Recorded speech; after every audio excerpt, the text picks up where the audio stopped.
Well, we have Starry Night over the Rhone, which is an incredible work that picks up on some of the things that, such as gaslighting, which was relatively new.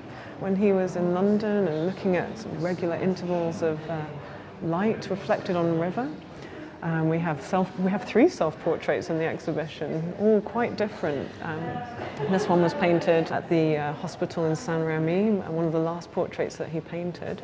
And we think during his periods of mental illness, he wanted to show himself as being well. He wanted to show his family that he was actually okay when he came out of those periods of mental illness, and this might be an example of that.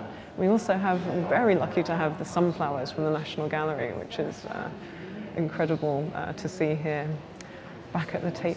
We are interested in finding out about the impact of Van Gogh's time in Britain. Whilst he was here, he was absorbing our art, culture, literature.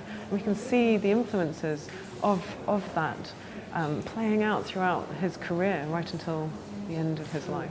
When he was living here, he was earning the most that he'd ever earned in his life. So we know him as a sort of poor artist, the suffering artist. These are the myths around him. But actually, he was doing quite well when he was here. But he gradually became disenchanted with the art market and started to think about becoming a radical, becoming a preacher. And things changed for him in London. And the Van Gogh that we know was born here. And there's letters you can follow the journey with him. It's incredible to actually just read his story and see how he was feeling when he came here.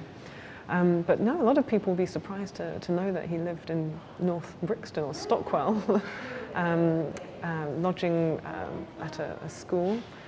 But he would start to collect prints throughout his life a bit later on and hammering them into various landlords and ladies' wallpaper. And he was just absorbing culture.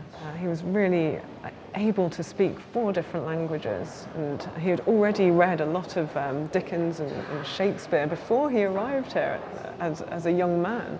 So for him, he was really excited to come here and to try and develop his English and to follow the artists that he was interested in finding out more about. I mean, he wasn't a regular tourist by any stretch of the imagination.